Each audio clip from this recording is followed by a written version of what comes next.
We got this story from the Post-Millennial. Breaking, AOC files articles of impeachment against Supreme Court Justices Samuel Alito and Clarence Thomas.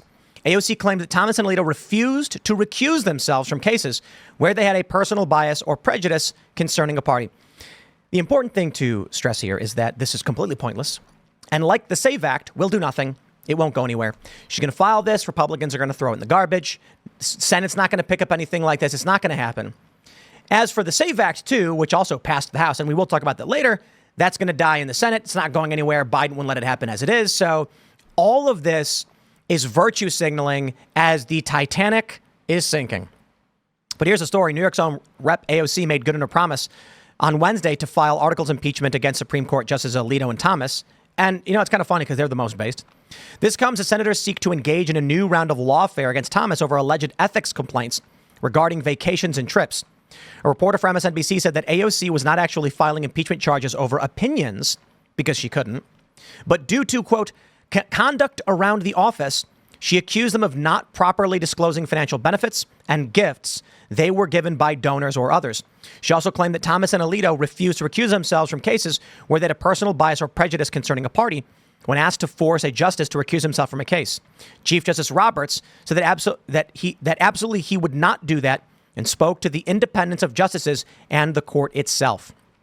Clarence Thomas and Alito, they're like the best we have in government right now. And it's not surprising to see with all of the problems we're experiencing, right? We have Steve Bannon and Peter Navarro in jail, Merrick Garland flouting the law, and the DOJ refusing to hold him accountable. And the one thing we have, the one thread we have are these guys at the Supreme Court doing their best and ruling correctly. So, of course, AOC wants to go after them. But like I said, all this is her throwing red meat to her base in her district. It will have no impact on anything. I think that's part of it. Sorry, I didn't want to cut you off. No, go ahead. I was going to say, I think AOC knows to a certain extent it won't go anywhere. And even if it did go somewhere, what is she hoping will happen? That Biden will get to appoint someone before he's voted out? I mean, realistically, I think Clarence and Alito and Thomas are great, but likely they will retire within the next 4 years. And so there's panic over who's going to replace them. To me, it seems like either she knows it's not going to go anywhere, or she's delusional enough to think that she could somehow get Biden to appoint Supreme Court justices before the year's over, and that's just not going to happen. See, this is where I'm kind of at an impasse. Rep. Luna introduced her inherent contempt resolution against Garland, and 4 Republicans defected, joining Democrats to stop accountability. And I hate the Republican Party. And so my attitude at this point is kind of like, as predicted, the Republicans won in 2022 and did nothing. They're complaining that they don't have, it's a slim majority. You see what happens when these defectors, they do this thing. Okay, I don't know how you're going to get me to care. And this is the challenge. If Trump wins and Republicans take the Senate and the House, we can expect that if Alito and Thomas resign or retire, and then Trump gets to name their successors, we're going to get some pretty good ones. And that's what's at stake. But boy, are the Republicans in the House trying everything in their power to set the whole thing on fire. Trump came out supporting Luna. Speaker Johnson was like, I don't know about all this. And then 4 defectors shut the whole thing down. I'm at a point where I'm just like, I don't know if I care to support this party at all. Who defected? I don't have the list pulled up. We were trying to find the total vote list, Correct. But the Independents reported it's 4. We'll get into that story next. But to go back to the Supreme Court, though, my point is this is going to be the most consequential election, not because Donald Trump versus Joe Biden, but because the Supreme Court, these are people who are going to be serving for decades, 40, 50 years, maybe, depending on how old they get. So concerning. And that's why we need a full sweep across the House, the Senate, and the presidency to make sure. I mean, look, I guess if you somehow win the House and the Senate, but not the presidency, they're not going to get anybody in, or Biden might try to pack the court, or Biden, whoever it is, we don't know.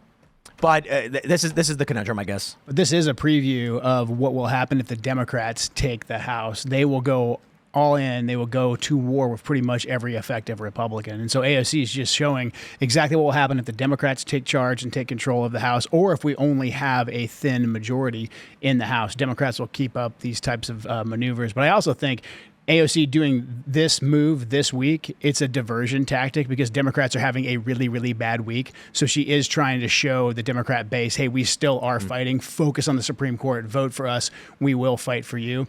But to your point, Tim, and I'm sure we'll get more into it, like this is why Republican primaries are so important. If you're not happy with the way Republicans are caving right now, you've got to participate in Republican primaries. And when Republicans cross the aisle and they don't do what they campaigned on, you have to primary them. It's unpleasant, but you have to do it. Last time I ran, I took down a 12-year incumbent in a primary, and it was very unpleasant, but it needed to happen. But a lot of these primaries have already happened. Yeah. So I looking at, Brandon Herrera, right. It's disappointing to see that people don't turn out. It's very disappointing. And then when it comes to November, you end up with these crackpots who do nothing. Now, again, to be fair, Republicans could do very little here. Right. But again, we're going to get into that story in a second as it pertains to what everything we see, be it Democrat or Republican. Right now, it's mostly just red meat. Yeah. It's look at me. I mean, and you know this, everybody knows this. When you see those videos of members of Congress and it's a tight shot and they're yelling like, we got to pass this bill. There's nobody in there. Chamber's empty. The whole chamber's empty and they're yelling so they can get the clip on C-SPAN and then spread it around in their elected later. Hey, that's all it is. Fundraise. And be like, look at me yelling. It's like nobody was in the room. Part of the purpose of these people is red meat, or at least like it's to not. You're not supposed to do a lot. They're supposed to like oversee the process while the private sector runs the show, and they're just making sure stuff doesn't go haywire. They want to make sure monopolies don't pop. They're supposed to make sure monopolies don't pop up in the private sector. The president's not really supposed to be making all these direct actions and all these official proclamations and changes. He's supposed to be overseeing things and vetoing the crazy stuff and just making sure stuff is business as usual and then run the military. But instead, we've got these intense like judicial attack mechanisms that have been going off, and then Congress is still gridlocked. It's that's the disturbing part, is that the executive branch is doing too much. Well, too much, yeah. And unfortunately, Congress has given them that power. I mean, Republicans put forward a lot of different measures that would have restored the power of the legislative branch when it comes to government regulation. Luckily, we had the Chevron ruling that's going to give a lot of power back to the legislative branch away from the administrative state. But you're 100% right. If we don't have Congress that's going to actually show up and fight and follow the Constitution, then the president, the executive branch, is going to be able to take us off the war, levy taxes, and turn the administrative state, the judicial system against the American people. Is it the Patriot Act, basically, that set that in motion? I don't know when it all began. In terms of the national security state, for sure, but the Chevron ruling. That was a while ago. Yeah. What was it, like the late 70s or something? Or late 70s. Yeah, late 70s. So that basically said that administrative branches could interpret their own rules. So this allowed for a lot of wacky things, notably the pistol brace ban, where the ATF is like, we've just decided that pistol braces are stock, so we're banning them. You can't have them if it makes your pistol into a short-barreled rifle if it is a stock. And it's like, whoa, you made that up.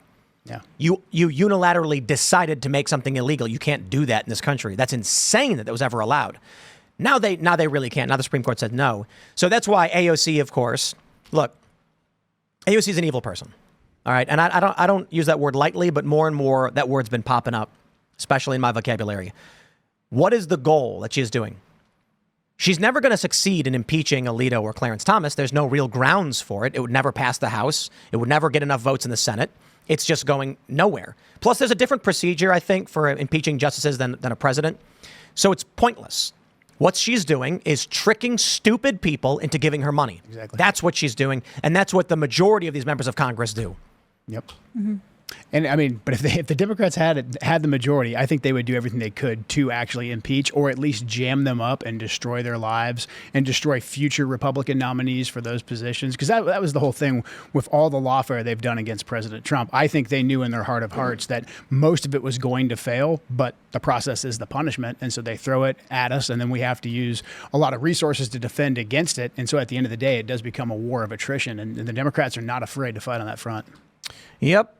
But I don't see this going anywhere. It is funny that she did decide to actually file the impeachment, and woman of her word. There you go. Of her crazy word that we can all see. But it is wild what I hear in the wilds from regular people about what they think is actually going on. They listen to too much MSNBC and CNN, right, and they live in this crackpot reality that's just not true. Yeah, it's Right. disturbing. The Agenda 2025 thing. I was talking to my mother, Project 2025, and she was like, "Oh, and that Trump 25." And I was like, "Oh, actually, he came out and said he didn't know anything about it and didn't support it." And she was like, "No, well, no, they didn't. That's not. Are you? I didn't hear that. That I didn't." You only hear one side of the story. But this right? is the this is the crazy thing about the left's position. Tucker Carlson's in Australia. A journalist asks a question, and she says, "You've stated that in Europe and America, white citizens are being replaced by foreigners." And he goes, "Did I say white? I don't believe I said that." And she goes, "Well, you did." And he goes, "No, I didn't. And I challenge you to quote me because I never said that." He said, "There are black families in America that have been there for 400 years. Their interests are just as valid as any white Americans. I've said American citizens are being replaced with immigrants." And she said, "Well, you said this. It's been reported." And it's like, well, hold on. The man is standing in front of you saying, "I disavow that." Right. But the Not even I disavow. I never said it. right. It's like I reject that premise. So it's fascinating, especially when Trump comes out and says, "I don't know what Project 2025 is. Some of the things are okay. Some are really bad. I have nothing to do with it. I wish them luck." And then I hear from people, they go, "Well, Trump's lying." You know, wait. Why? Who's he lying to? Like, I don't get it. What so he's trying to get elected on something he doesn't actually want. Like just strange to me. It's just a game. I mean, So that would imply that Trump supporters don't support Project 2025. Is that what you're saying? Because if Donald Trump disavows it to earn votes, the implication is his constituents don't want it. No, they want it. They're all lying too. It's like you live in a crackpot reality. The man is telling you what he wants. yeah. Yeah. And in what world would a campaign say that this outside group speaks for me 100%? I mean, no campaign would say that. I wouldn't say that as a candidate, even with groups I'm, generally ideologically aligned with. If they're putting out statements on my behalf or someone says, "Well, this group says this, do you support it?" I would say, "Well, no.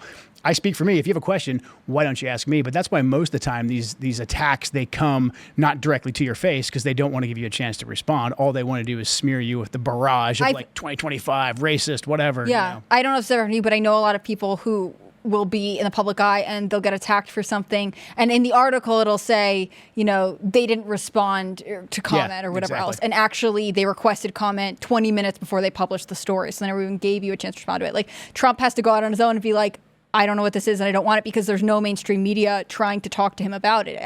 From what I can see a lot of the time. I mean, so much of everything right now is just sort of political theater. AOC is launching this to say to her voters, "Look, I'm doing things that even other Democrats aren't willing to do." I mean, Joe Biden just gave the Medal of Freedom to the NATO Secretary General. This guy is from Norway and he's like, "You're doing a great job with NATO. Here's our top award." It's just to seem like they are able to celebrate things in a way that other people can't, that they're better at this than even their own colleagues. It's kind of gross. Thanks for watching this clip from Timcast IRL. Make sure to check out the live show Monday through Friday at 8 p.m. on this channel. Subscribe and we'll see you all there.